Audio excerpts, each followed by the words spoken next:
Ya, doctora. Bien, la práctica que voy a explicarles hoy es el examen preliminar y el punto de fusión. El examen preliminar, en esta práctica, los objetivos son reconocer compuestos orgánicos a través de sus características diferenciales. También observar y describir las propiedades de compuestos orgánicos. Nosotros el examen preliminar lo hacemos a través de sus propiedades organolépticas, que son el estado físico, el color, el olor y el sabor. En el estado físico, lo que nosotros vemos es el estado en el que se encuentra, o sea, si es sólido o si es líquido, porque eso también nos puede dar alguna referencia acerca del compuesto orgánico que tengamos. Por ejemplo, si en la bibliografía dice de que generalmente ciertos compuestos suelen estar en estado líquido en el ambiente, entonces ya podemos tener una idea. En el color, nosotros observamos, como dice, su color y también gracias a esto podemos ver si es que tienen grupos cromóforos, que son los que le dan esa tonalidad, ese color. Estos grupos también pueden ser compuestos nitrados, quinonas, azocompuestos, sales de carbonio y compuestos con sistemas insaturados conjugados extensos suelen ser coloridos. Sin embargo, algunos compuestos o el color de algunos de estos compuestos se debe a impureza. Puede ser de que el compuesto se vaya a oxidar y esta oxidación ocurre por el mismo oxígeno que hay en el aire. ¿Qué es lo que le pasa a la fruta? Si ustedes hacen la prueba, dejan una fruta pelada, luego va a empezar a cambiar el tono, se vuelve oscura como se ve aquí. Y eso es porque se empieza a oxidar y eso pasa igual con otros compuestos orgánicos. En el olor, en esta parte de aquí, se ha intentado clasificar a estos en ciertos tipos de olores que ven aquí, el etéreo, mentolado, el camforado, pútrido, floral, picante, almizclado, pero hay mucha subjetividad porque los olores pueden variar, o sea, lo que yo siento, o sea, el olor que yo sienta puede ser que la otra persona no lo siente igual, porque no todos tienen una nariz tan fina, se puede decir, y y por esa razón es que hay mucha subjetividad y lo que se busca en realidad es familiarizarlos con alguna otra cosa. Por ejemplo, con los olores que ellos conocen, ¿no? Sí. Por eso la memoria olfativa va a variar de acuerdo a las personas en qué ambiente se hayan desarrollado, ¿sí? Entonces, imagínense que uno vive cerca del parque industrial, ahí, uy, Dios mío, los olores que se lanzan al medio ambiente. Entonces, esa persona va a tener más memoria olfativa que las que vivimos en un lugar que no es contaminado, ¿sí? Entonces, solamente vamos a almacenar en nuestra memoria olfativa los olores que vamos captando desde la panza de la mamá. Lo que huele la mamá, ustedes también van almacenando desde ahí, cosa que cuando ya salimos afuera, nosotros decimos, ese olor me hace recuerdo, y a veces como no hemos visto, porque la mamá estábamos dentro de la panza, nada que ver, hasta que conocemos la sustancia que nosotros hemos olido en algún momento de nuestras vidas. Y comparamos, ¿ya? Esa comparación de olores vale a lo que estaba mostrando la ayudante, que son olores que se han establecido por aquellas personas que ya conocen esa sustancia y relacionan con algo que también hay en el medio natural y por eso comparan esos olores con los olores que les trae recuerdo. ¿Ya? Entonces, ustedes recién están almacenando los olores de los reactivos que están pasando por laboratorio. Entonces, así les va a ir pasando a ustedes cuando estén en cursos superiores y utilizando más variedad de reactivos, van a poder comparar y utilizar esos términos de acuerdo a los olores que están percibiendo ustedes y almacenando en su memoria olfativa, ¿sí? Bueno, siga, por favor. Sí, así como decía la doctora, incluso hay personas que trabajan, que tienen el olfato tan fino, que trabajan en perfumerías, así, porque saben identificar olores, si está alterado o no, o gente del campo que identifica incluso los olores de la madera, qué tipo de madera es y así. Bueno, el sabor, en esta propiedad organoléptica, igual nosotros esta no la hacemos en el laboratorio, porque ¿cómo vamos a probar algo que no sabemos qué es o si no qué compuestos tiene? Por algo la muestra llegó al laboratorio porque se busca que sea analizada.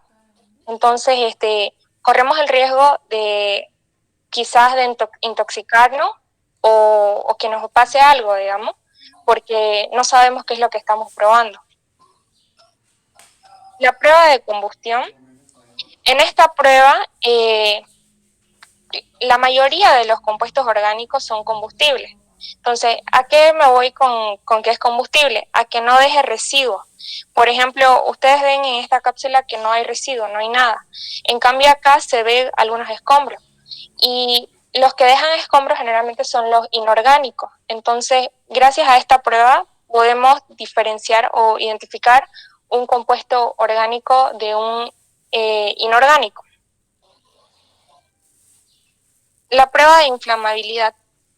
En esta prueba de inflamabilidad, nosotros lo que vemos es si este compuesto es inflamable o no. ¿Y cómo vamos a saber esto? Pues dependiendo qué tan viva se vuelva la llama cuando la sometemos a calentamiento, o sea, cuando está en presencia del fuego. Entonces, muchos compuestos orgánicos arden con flama característica que ayuda a determinar la naturaleza del compuesto.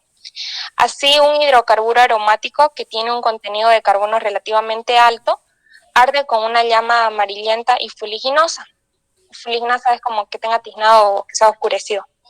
Los hidrocarburos alifáticos arden con llamas amarillas, pero mucho menos fuliginosas. A medida que aumenta el contenido de oxígeno en el compuesto, la flama se vuelve más y más clara, de un tono azul.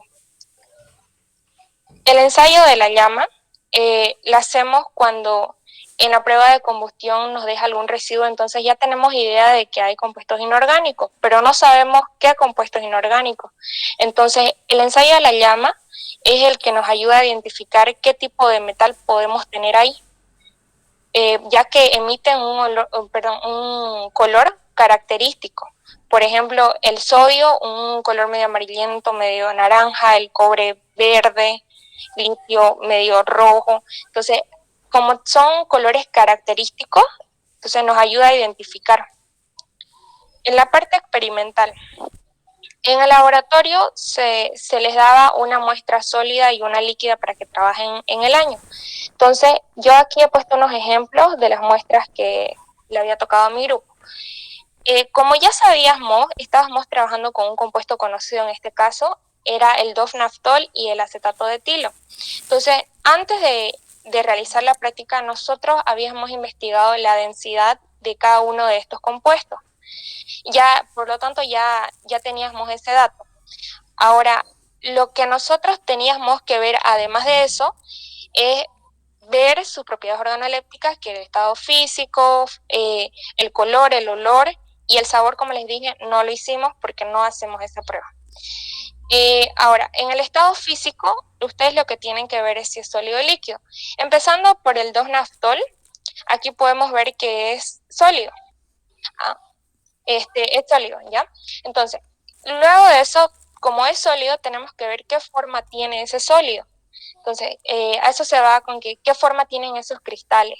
Si son irregulares, si son a cuadro o si son como esferas, dependiendo. Pueden comparar con algunas figuras geométricas que ustedes conozcan, ¿sí? Y si no le hayan ningún parecido a las formas geométricas que conocen, ahí se anota de forma irregular, ¿sí? Que no tiene forma a las formas geométricas que conocen. Una forma definida. Y entonces ustedes, una vez observan eso, tienen que anotar en una tablita. En esta tablita que ven aquí.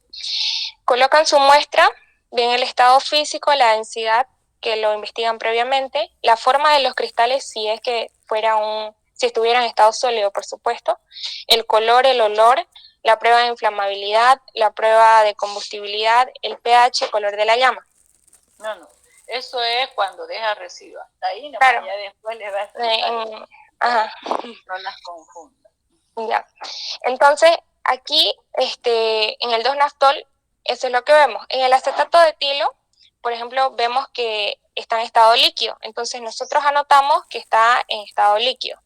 No ponemos forma porque los líquidos no tienen una forma definida, adoptan la forma de recipiente en donde se encuentran. Entonces, luego de eso, vemos el color que tiene. Por ejemplo, aquí nosotros con mi grupo pusimos que era un café opaco. Pudimos haber puesto que era beige, de palo rosa.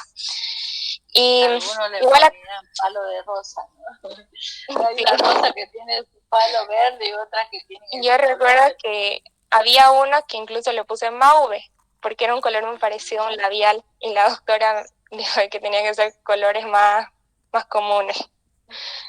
O sea, el color no combina lo que ven en la naturaleza, ¿no? Entonces, eso sí. tienen que comparar ustedes. Esos colores de lápiz labial y todo eso son combinaciones que hacen, pero si les hace recuerdo, ponen, pues entonces. Ya. En el caso de aquí del acetato de etilo, nosotros le pusimos que era transparente, o sea, incoloro, porque no tiene tono. Y luego el olor, también todos apreciamos el olor, y en este caso, cuando hacemos eso, tenemos que tener cuidado de que podríamos irritarnos la garganta o la nariz. Incluso para oler, tiene que ser con ayuda de la mano, no olerlo directamente el frasco que contiene el compuesto, tienen que alejarlo un poco y con ayuda de la mano atraer el olor hacia la nariz. Airear, ¿no? Si desprende olor, al airear la boca del recipiente, va a emitir el olor hasta donde está su nariz, dice a 20 centímetros, no meter la nariz al frasco, ¿sí? Entonces 20 centímetros de distancia y airean ustedes como su mano la boca del recipiente que contiene la muestra, y si tiene olor va a desprender el olor y ustedes van a poder apreciar, pero nunca meter la nariz a la boca del recipiente. Uh-huh. Luego hacen la prueba de inflamabilidad y de combustión, que en esta prueba tienen que colocar una pequeña porción de la muestra. Si es sólida su muestra, deben ocupar de 3 a 5 cristales, y si es líquida, basta con una gota en la tapa de un crisol de porcelana y acercar al borde de una llama para establecer su inflamabilidad. Después calentar suavemente sobre llama débil y finalmente incinerar calentando fuertemente. Igual esto ustedes lo reportan aquí en su tablita. Ahí está la prueba de inflamabilidad, ponen si era inflamable o no, y en la prueba de combustibilidad lo mismo. Ahora, como... Y acá pusieron... No está mal esto, sí. Es combustible. Ajá. Ya, aquí era así porque era un compuesto orgánico y era combustible, o sea, no dejó residuo, y esta tablita está mal, no me di cuenta cuando lo hice. Y en el caso de que dejara residuo, sería no combustible, ahí estuviera bien el no. Eso pasó en el caso del acetato de sodio, que en la prueba de combustibilidad no fue combustible. Entonces pusimos que no, y en ese caso es que tenemos que ver el pH. Entonces, en esta prueba de combustión e inflamabilidad, nosotros debemos observar el aspecto de la llama, también ver si es explosivo o no.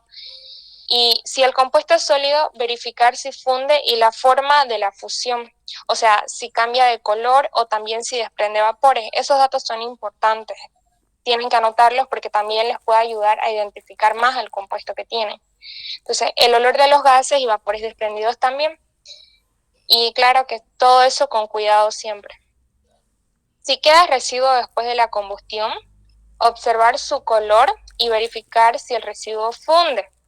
Luego dejar enfriar, agregar una gota de agua destilada y probar la solución obtenida con indicador tornasol, que con eso es que vemos el pH.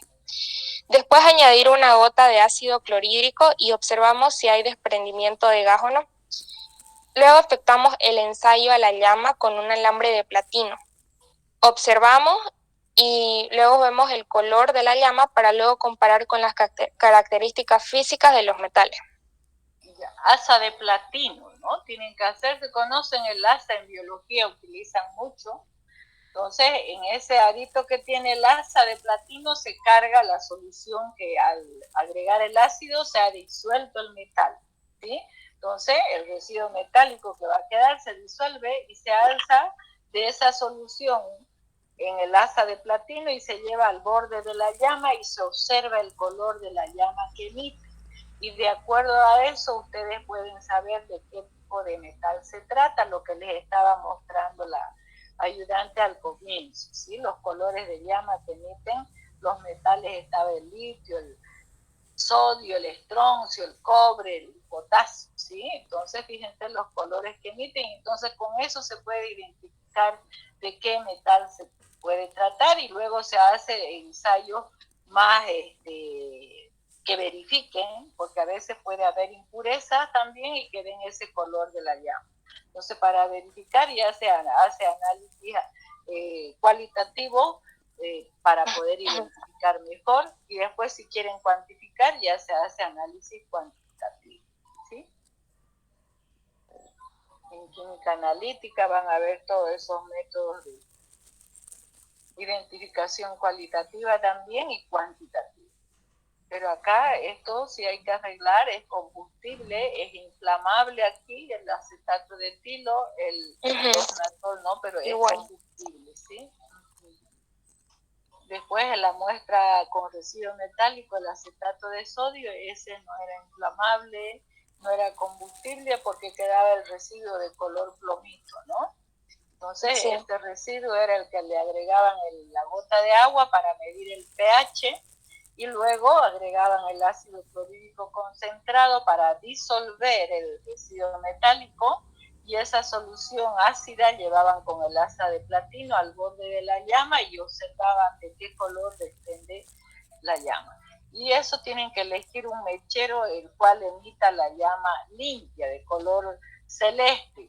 ¿Cuáles son esos mecheritos? Esos grandes están sucios, no dan ese color de llama. Hay un mechero chiquitito que tienen en el mesón número 8, ¿no? De donde está el grupo 8, ahí tienen 2 mecheritos. Y esos pequeños emiten una llama bien limpia.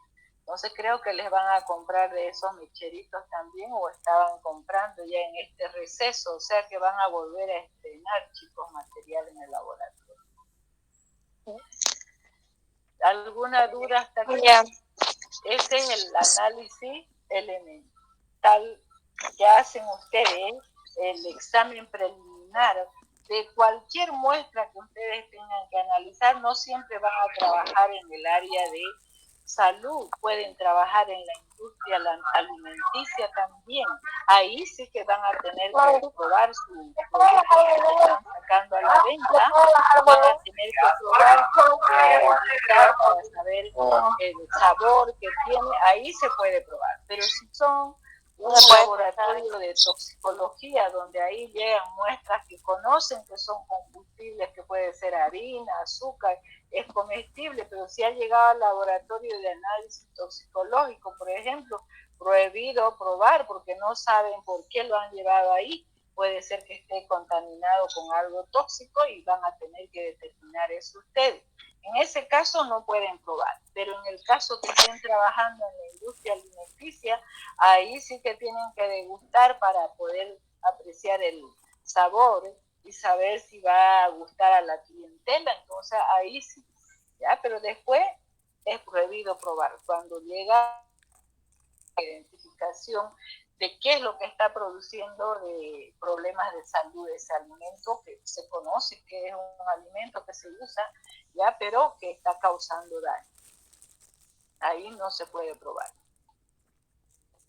Bueno, esta día ya cuando terminamos la práctica, alguien quiere entrar, la vamos a anotar y la vamos a dejar entrar. Algo que quería decirles igual, aquí en el acetato de sodio pusimos como olor inodoro. No quiere decir que huela feo.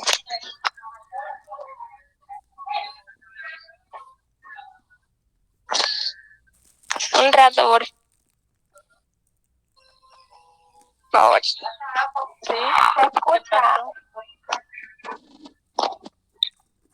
Bueno, si no hay consulta en esta práctica, pasamos a la observación de punto de fusión.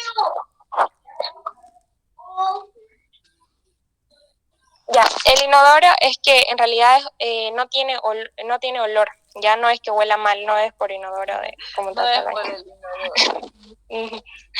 Ya. Bueno, la otra práctica, ¿no, doctora? Sí. Ya.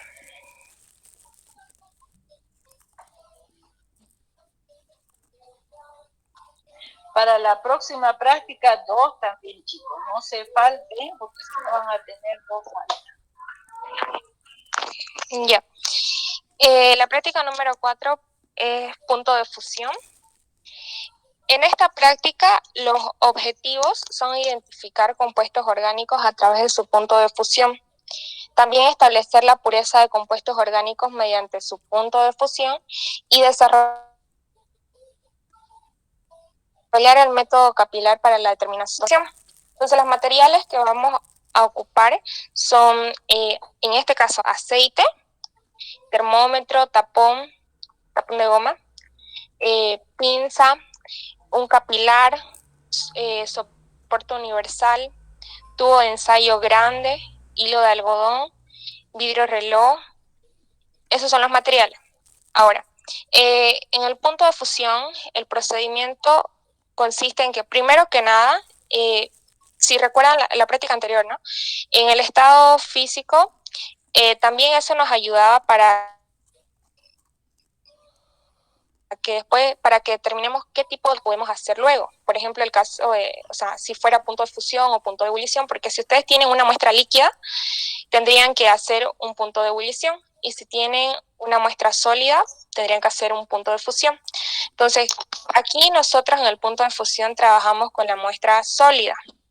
Entonces, primero tienen que moler la muestra en un vidrio reloj con ayuda de una espátula. Bueno, ustedes llevan sus espátulas pequeñas con ayuda de eso. Lo muelen bien y luego el capilar que tienen, los capilares vienen abiertos a ambos lados. Ustedes tienen que sellar una de las entradas. Lo sellan así como se ve aquí, lo agarran de esa manera y lo llevan al fuego, a la llama del fuego, y deben girarlo, con ayuda de los dedos lo van girando este capilar, porque si ustedes lo dejan así como está ahí quieto, se derrite y se cae, necesitan de que se selle. Entonces, al girarlo, se hace como una bolita y sella. Entonces, luego, una vez ya está pulverizada su muestra y ya está el capilar sellado, por el extremo que está abierto van a introducir esto de aquí. ¿Cómo? Van a hacer como una montañita de este polvo y luego el extremo abierto lo introducen ahí parado para que ingrese. Por presión, ¿no? Por presión. Ajá, por presión. ¿Y qué cantidad es lo que va a entrar? Pues con 1 o 2 milímetros es suficiente. Luego de eso, vuelcan el capilar. A 2 milímetros, no se olvide. Luego de eso, vuelcan el capilar y si se dan cuenta, el polvito quedaría en la entrada, no está al fondo. Entonces ustedes el capilar lo golpean en alguna superficie rígida, en la parte de abajo donde no está hueco, donde está sellado, para que caiga esa muestra al fondo. Entonces, luego de eso, preparan su equipo. Ese capilar tiene que lo van a unir al termómetro. Primero que nada, al termómetro a la altura del bulbo del termómetro, que el bulbo está abajo, es la parte donde está el mercurio. La parte donde está el mercurio. Entonces, ustedes a esa misma altura van a atar su capilar. ¿Y con qué lo van a atar? Con el hilo de algodón. Entonces, tienen que ver también la capacidad que tiene el termómetro. Ustedes ya previamente, como están trabajando en este caso con un compuesto conocido, investigan cuál es el punto de fusión de ese compuesto. Entonces, ocupan un termómetro de que tenga más capacidad que la temperatura a la que ocurre el punto de fusión. Entonces, luego de eso, van a colocar este termómetro que ya está atado al capilar, lo meten en el tapón. En el tapón lo preparan bien, para que no quede ni muy flojo, ni tampoco, o sea, tienen que ajustarlo bien con ayuda de cinta más que igual, digamos, para que no se les vaya a caer ni nada. Entonces preparan Perdón que la interrumpa. Este esquema que tiene acá su ayudante, este es el tubo de piel en forma de un revólver, fíjense. Entonces, nosotros utilizamos, en vez de este tubo de piel que no lo tenemos, utilizamos un tubo de ensayo grande de 80 centímetros cúbicos de capacidad. Entonces, igual nos sirve. Donde el sistema termómetro capilar está sujeto, como ella les estaba explicando, con un tapón monogradado, el cual nos sirve de sostén del sistema termómetro capilar, y se tiene que regular la altura dejando sobre el tapón la escala del termómetro que ustedes tienen que observar el punto de fusión de su muestra, ¿sí? Entonces, y luego vienen las recomendaciones que les va a hacer ahorita su ayudante, ¿sí? Ya. Entonces, introducir el termómetro ya con el capilar ensayo, cuando añadimos el disolvente, o sea, el medio líquido, esto que ven aquí, tenemos que llenarlo hasta el baño de calentamiento. El baño de calentamiento, 3/4, digamos. Quería hacer hasta un poquito más arriba, pero si era hasta más arriba aquí el líquido, el baño, esto también tendría que subir, porque hay que tener cuidado que el líquido entre al capilar, que lo contaminaría y no podría. Que no entre. Sí. Lo contaminaría y no podríamos hallar el punto de fusión. Aquí también, ¿cómo se llama? Como dijo la doctora, hay que tener cuidado de que la escala del termómetro tienen que ponerla donde sea legible. Por ejemplo, el tapón aquí no deja leer ahí atrás la escala. Por eso es que hay que ponerlo, digamos, donde podamos ver. Por encima del tapón. ¿Sí? Por encima del tapón. También hay que tener cuidado de que el capilar y el termómetro no vayan a topar con el tubo de ensayo, con las paredes, ni tampoco con el fondo. No tiene que topar, tiene que estar al centro.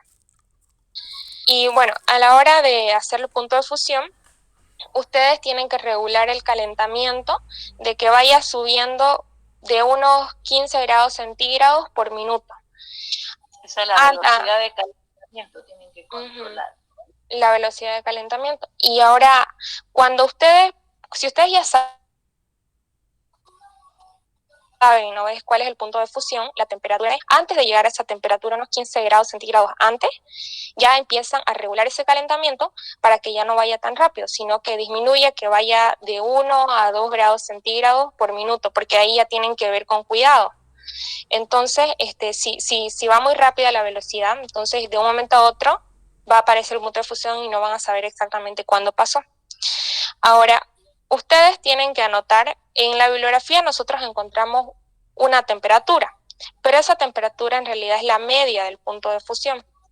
Cuando ustedes hacen esta práctica en laboratorio, observan de que no es que todo ocurre en un segundo y ya, sino que ven cómo es que empieza a fundir y el momento en el que termina de fundir. Entonces, ustedes anotan la temperatura a la que empieza a fundir y la temperatura en la que termina de fundir, así como está acá. Punto de fusión experimental, esta es la tablita donde tendrían que reportar. La muestra era 2-nactol. Punto de fusión teórico era 123 grados centígrados, que fue sacado de la bibliografía. Punto de fusión experimental, lo que hicimos en el laboratorio, fue de 121 grados centígrados a 123. Ahora, ¿cuál es la medida aquí? Es 122. Entonces, el punto de fusión sería 122, ya la medida sacando. Ahora, yo comparo, una vez ya tengo ese dato, con el de la bibliografía. Entonces, ¿cómo sé si está bien, si está puro o no, digamos? ¿Cuál es el margen de tolerancia?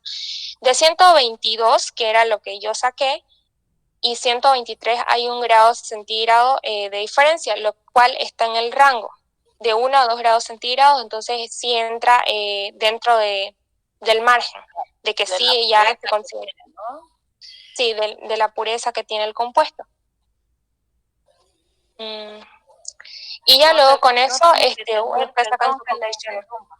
No tiene que tener más de 2 grados de diferencia para que ustedes puedan, como ya saben que es la muestra, están trabajando con muestra conocida, y para reportar si la muestra es pura y si han respetado ustedes la cantidad de muestra, la velocidad de calentamiento, la limpieza del material, todo ha tenido cuidado, y el margen de diferencia con relación al teórico no tiene que ser de mayor a 2 grados. ¿Sí? Si pasa de 2 grados, entonces ya pueden ustedes reportar que su muestra es impura. Entonces el margen que nos da es hasta de 2 grados para considerar la muestra pura. Pero si yo no he cargado bien la cantidad que me dice que debo cargar para determinar el punto de fusión, he dejado intersticios de aire, no he taconeado bien la muestra al fondo del capilar, no he cumplido bien, de lógica que voy a tener mal resultado del punto de fusión. Por eso tengo que trabajar a conciencia para saber si mi muestra es pura o no es pura. ¿Ya? Entonces no es hacer como sea, sino ustedes no van a tener ahí la seguridad de que su muestra estaba pura o no estaba pura. Entonces ustedes están trabajando, como les decía su ayudante, con muestras conocidas, en la cual van a poder verificar si efectivamente cumple o no cumple el método para poder identificar. ¿Ya? Entonces, desde el material que utilizan, la limpieza del material es la clave. Entonces, para saber si el capilar está bien sellado, prohibido soplar. Al momento que ustedes soplan ese capilar, están saturando de humedad su capilar, y además el resuello siempre tenemos contaminantes si no nos hemos lavado la boca después de que hemos comido, porque no llegamos a nuestra casa, entonces peor todavía, contaminamos ese capilar. Entonces ese capilar, la prueba si está bien sellado, debemos llevar a un vaso de precipitados con agua destilada, y la parte sellada que ya esté fría, introducimos por un segundo dentro del vasito con agua destilada. Si entra agua destilada por el lado que está sellado, quiere decir que no está bien sellado. Entonces volvemos a calentar, secando por afuera, calentamos para sellar bien, y como al calentar va a evaporar la humedad que tiene el capilar, lo puedo utilizar ese capilar para determinar el punto de fusión. Entonces, si yo no he hecho un buen sellado y no he hecho la prueba de que está bien sellado, y al momento que yo he cargado la muestra y estoy determinando el punto de fusión, ¿qué va a pasar? Va a ingresar el baño de calentamiento al capilar que contiene la muestra, y cuando ven ustedes que su muestra está subiéndose a la boca del capilar porque está ingresando el baño, ¿ya? Entonces ya están perdiendo tiempo ustedes en la determinación de punto de fusión, y no llegan a terminar su determinación porque ya les falta tiempo. Entonces, todos esos detalles ustedes tienen que verificar antes de cargar su muestra.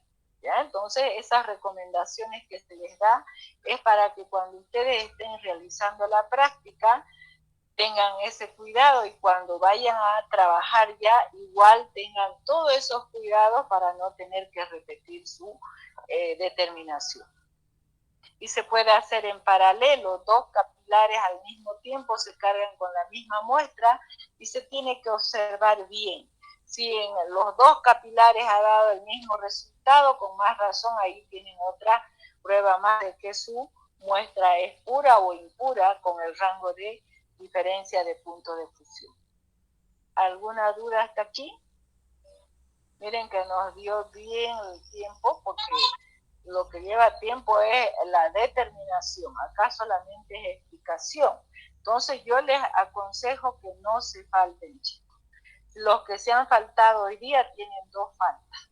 La próxima clase igual vamos a hacer 2 prácticas porque son cortitas, entonces aprovechamos.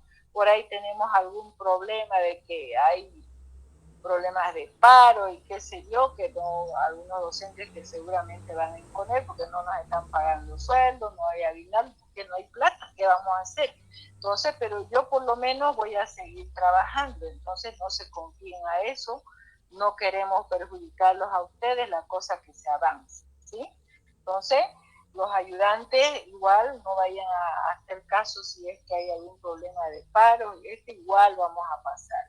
Y después de todo, a la final, tardarán en pagarnos, pero al final nos van a pagar. Y si no nos pagan, ni modo, pues, ¿qué vamos a hacer? La cosa no perjudicar al estudiantado, ¿sí? Y a la vez nosotros vamos siempre recordando y practicando. Para los ayudantes que ya la próxima gestión tienen que dar examen, entonces ellos están repasando, ya se están preparando igual para dar examen. O sea que no es en vano lo que nosotros trabajamos. Siempre va a ser para estar sobre la marcha en las prácticas y en la parte teórica, ¿sí? Doctora, buenas tardes. ¿Puedo preguntar algo? Doctora, yo tengo una pregunta. A eso estamos. Pero en orden, por favor, ya que empieza acá el niño Áñez, llevar a Gracias. Gracias, doctora. Mi pregunta era sobre la muestra. ¿A capilar nos referimos con un pedacito de piel? No, el capilar son tubitos de 1 milímetro de diámetro y de 5 centímetros de largo. Son un tubito, un cilindro, ¿sí? Pero de vidrio y es delgado, cosa que con nosotros al calentar ya se va a sellar. Rapidito el calor derrite el vidrio y por eso tenemos que estar haciendo girar para que se forme el sellado, una bolita al final del capilar. Si nosotros lo tenemos quieto, se va a chorrear y se sella con una punta que después nos va a estorbar al introducir al baño de calentamiento en el diámetro del tubo de ensayo grande que ocupamos para la determinación de punto de fusión. ¿Ya? Entonces, esos capilares venden, y hay que decir, porque esos capilares también ocupan para hematocrito, ¿ya? Tienen anticoagulante. Nosotros tenemos que pedir capilares para determinar punto de fusión y ebullición también que ocupamos. Ya van a ver en qué parte del punto de ebullición ocupamos estos capilares de 1 milímetro de diámetro. Entonces, cosa que nos vendan esos capilares sin anticoagulante, porque si no, más bien sería una impureza que vamos a tener al determinar el punto de fusión. Ese cuidado hay que tener para pedir el material que vamos a utilizar. ¿Nunca han visto un capilar así delgadito? Entonces, no sé, ahí no tiene su fotito ahí la niña. No ha bajado. Está, pero se ve un poco grande. Son pequeños, súper angostos. Se ve grande, pero es de 1 milímetro de diámetro. Mire su regla, ya de una raíz a otra raíz. No tanto así, 1 milímetro. Vea su regla, 1 milímetro de diámetro. Entonces, ese espacio que ocupa el milímetro, ese es el diámetro del capilar. Acá lo vemos grande, pero es delgado. ¿Ya? Y entonces, después dijo que al calentarlo hay que ponerlo con un polvo. No, primero sellamos el capilar vacío. No sé si se ve la pantalla. Luego, mira, ahí se ve, fíjense, es delgadito, ya lo sacó. Sí. Luego, después que hemos sellado uno de los extremos de ese capilar, ¿qué vamos a hacer? Vamos a cargar la muestra. ¿Qué cantidad de muestra? La muestra tiene que triturársela previamente. Si es cristales, tenemos que reducirla a polvo, ¿sí? Una vez que está en su estado polvo, ahí recién cargamos la muestra al capilar por presión. Entonces amontonamos esa muestra triturada en forma de un cerrito en el vidrio reloj y por presión, la boca que está abierta sin sellar el capilar, presionamos y va a ingresar por presión la sustancia sólida. Ahí en la misma boca del capilar medimos en la regla que dice cuánto que tenemos que cargar de 1,5 a 2 milímetros. Medimos entonces 2 milímetros, que no se pase de esa medida, y damos la vuelta al capilar y golpeamos en el mesón suavito para que baje la muestra más o menos hasta la mitad del capilar y luego largamos de golpe al mesón, cuidando que no salte afuera del mesón para que se taconee la muestra, se va a taconear hasta el fondo, bien taconeadito, sin intersticios de aire, y luego ese capilar amarramos al termómetro. Tiene que estar al mismo nivel del bulbo del termómetro, ambos apoyamos en el mesón, que estén apoyando capilar y termómetro, y hacemos 2 amarras, en la parte superior y otra más o menos por la mitad, cosa que quede libre donde se encuentra la muestra para que yo pueda observar en qué momento empieza a fundir y en qué momento termina de fundir la muestra, ¿sí? Y ahí, como les había puesto el esquema a su ayudante, no se tiene que zambullir en el baño de calentamiento. ¿Cómo voy a elegir el baño de calentamiento? Dependiendo del punto de fusión que tenga mi muestra, como es una muestra conocida, dependiendo si mi muestra funde, me reporta la bibliografía que funde a 80 grados centígrados, me están reportando el promedio de las 2 temperaturas que tengo que observar. Entonces, ¿qué voy a hacer yo? Puedo elegir el agua de la pileta, que lleve acá en Santa Cruz alrededor de 98, me va a servir para que yo pueda determinar el punto de fusión de mi muestra, ¿sí? Entonces, de esa manera ustedes tienen que elegir el baño de calentamiento. Pero si su muestra funde por encima de los 100 grados, entonces no me va a servir el agua de la pila como baño de calentamiento. Tengo que buscar otro líquido que tenga punto de ebullición mayor al punto de fusión de mi muestra. Un líquido que hierva a 150 grados centígrados. Ese me va a aguantar para que yo pueda determinar el punto de fusión de mi muestra, que puede fundir entre 120 a 122 grados centígrados. ¿Me entiende? Entonces, dependiendo del punto de fusión de mi muestra conocida que me van a dar, yo voy a seleccionar el baño de calentamiento. Como se ve acá, este baño de calentamiento lo tengo que seleccionar de acuerdo al punto de fusión que tenga mi muestra que está en el capilar, ¿sí? ¿Ahora me entiende? Sí, sí, doctora, ya lo entendí. Hola. Igual hay unos capilares que son similares para extraer tipo sangre, ¿no? Una pequeña gota. Claro, sí, para hacer hematocrito. Eso no sirve porque ya son está como el anticoagulante. Pero claro, son de ese las ya. pruebas, ¿no? De ese. Claro. Sí, el anticoagulante, heparina ocupan. Pero no tienen que tener arriba, anticoagulante, ¿sí? Lo que pasa es que en la universidad a veces también no hay sin que tengan heparina y nos dan de esto. Pero no cuando sirve. nos entregan material. Por eso es que le sale mal sí. el punto de fusión. Entonces se tiene que pedir para qué quiere uno ese material al hacer las compras. Esos son los encargados del despacho de reactivos y material del laboratorio. Ellos son los que tienen que comprar el material adecuado. Entonces, ya como hay gente que trabaja hace tiempo, ya saben y tienen esos capilares. La cosa es que cuando se termina y no hay plata para comprar, como a veces estamos en esta situación, en este momento, pero me estaban comentando que casi un año, entonces no se ha invertido, había plata y estaban tratando de comprar lo que más se necesita. Por ejemplo, los soportes, ustedes son de segundo semestre, los soportes, ¿cómo nos peleamos? A veces coincidimos las otras materias que necesitan soportes metálicos y tenemos que estar yendo de un ambiente a otro ambiente a conseguir los soportes metálicos. Entonces eso les había sugerido que procuren que todos los laboratorios tengan soporte, a lo menos los de orgánica que siempre utilizamos, para que no estemos en ese afán de estar yendo a traer de un ambiente a otro ambiente y a la final se pierde el tiempo y no nos alcanza para realizar la práctica. Los mecheros igual, son bastante gente, miren ahorita cuántos tenemos, 40. Entonces teníamos que haber formado 8 subgrupos de 5 integrantes, 8 por 5, 40, más ya no da chico.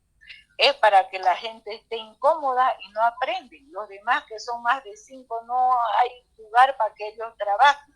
Están ahí mirando, aburriéndose porque no pueden acceder al material ni tampoco participar bien en la práctica. Entonces, peor con lo que tenemos ahora que tener cuidado con la pandemia, que no tiene que haber mucha gente en los ambientes. Ojalá me aprueben, chicos, para que en la otra gestión no quede mucha gente.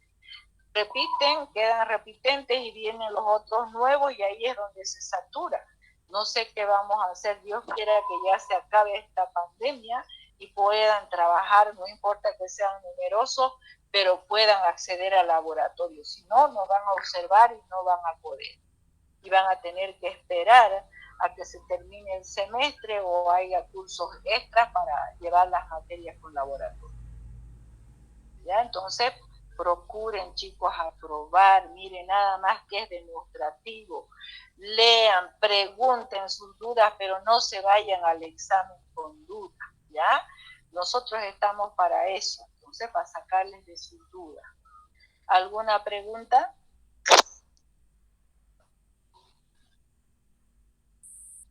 ¿Quién más quería preguntar de las niñas? Nada quería preguntar. Pregunte.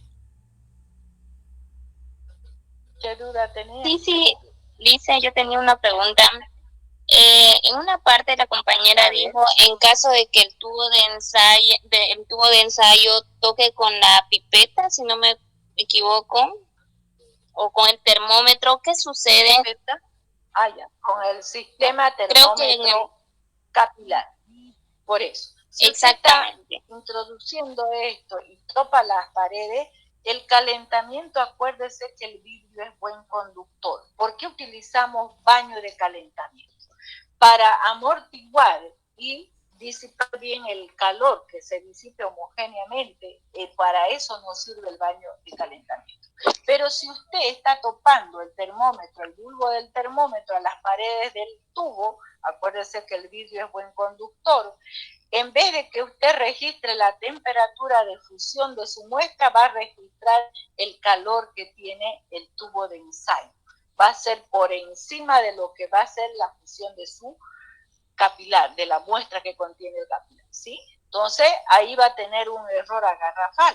Va a marcar la temperatura que está registrando las paredes de su tubo y no a la cual debe fundir su muestra. Y va a tener un error, ¿ya? Uno, que va a fundir antes de tiempo, ¿ya? Y no va a poder observar en qué momento. Entonces se tiene que hacer caso en que esté vertical sin topar las paredes del tubo de ensayo o del tubo de piel, como está acá en este caso. Este tubo de piel es más anchito y fíjense en esta parte que tiene como revólver, es donde circula ahí el líquido de calentamiento y es homogénea la distribución de calor. Entonces, pero no lo tenemos y no por eso no podemos hacer, por eso ocupamos el tubo de 80 centímetros cúbicos de capacidad y nos sirve bien hasta el momento. Yo que tengo tanto cuidado con mis muestras, las que han sido mis estudiantes, ya, entonces tengo muestras que me duran harto y no estoy molestando a los reactiveros y cuidamos bien y se ve que está mantenido la pureza de las muestras, ¿sí? Entonces siempre les recomiendo eso, que no me contaminen cuando les doy para que trabajen en el examen preliminar, aprecien el olor, todo eso. Les confío solamente la muestra líquida para que ustedes aprieten y no me abran más que para apreciar el olor y hacer caer la gota. Y les recomiendo mucho cómo se debe colocar la tapa para no contaminar y de preferencia sobre un pañito limpio colocan todo su material. Entonces, si ustedes se acostumbran a trabajar pulcramente desde abajo, cuando lleguen a profesionales y vayan a trabajar a laboratorios que son de referencia, no van a tener problemas. Entonces, van a ser bien cotizados como profesionales.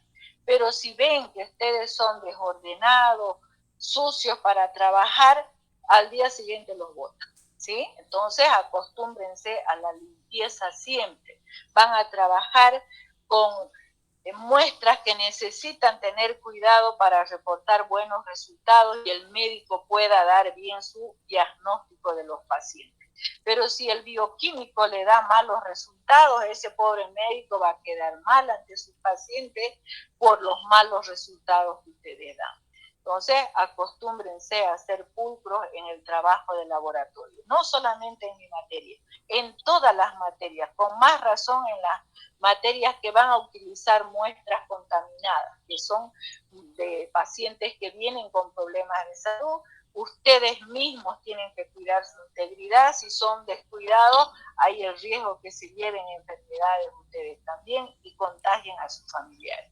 Entonces, de ahí que los bioquímicos tienen que ser más controlados en la limpieza que los farmacéuticos, pero que también no deja de exigírseles porque ellos van a preparar, si trabajan en la industria de medicamentos, en la preparación de los medicamentos. Imagínense, para curar esos medicamentos, si están contaminados, más bien van a matar a los pacientes. Entonces, ambos del área de salud tienen que tener mucha pulcritud en el trabajo de laboratorio. Bueno, ¿alguna pregunta más? ¿No hay más? Bueno, entonces paso yo a tomar la asistencia y los que no tienen sus grupos esperan hasta el final, ya yo les voy a tomar en cuenta para formar los subgrupos, ¿ya? Entonces, primero vamos a tomar a los que ya tienen su grupo y están anotados. La señorita ayudante, si quiere, se puede retirar, pero para la próxima clase igual prepara punto de ebullición e índice de refracción, ¿sí? Con una muestra que podamos dar los resultados de las dos prácticas, ¿sí? Ya, doctora, está bien. Hasta luego. Hola, hola, me escuchó mi ayudante. Ya, que le vaya bien. Bueno, empezamos entonces con el A1 sub 1. A ver, se muestra y después se retira, ¿ya? Aguilar Sanga. ¿Qué pasó su micrófono, Aguilar? ¿No sirve? Ya, pero va a tener que arreglarlo. Está apagado su micrófono. Entonces tiene dos presentes. Hola, hola, hola, presente, presente. Que le vaya bien. Ya, hasta luego. Sí, ya le escuché. Tengan cuidado, sí, ya. Amurrio Andrade. Presente. Amurrio, ¿no hay? Presente. A ver, eso, tiene ya, que le vaya bien. Gracias, doctora. Caballero Casanova. Caballero, Presente, doctora. ¿dónde está que no lo veo?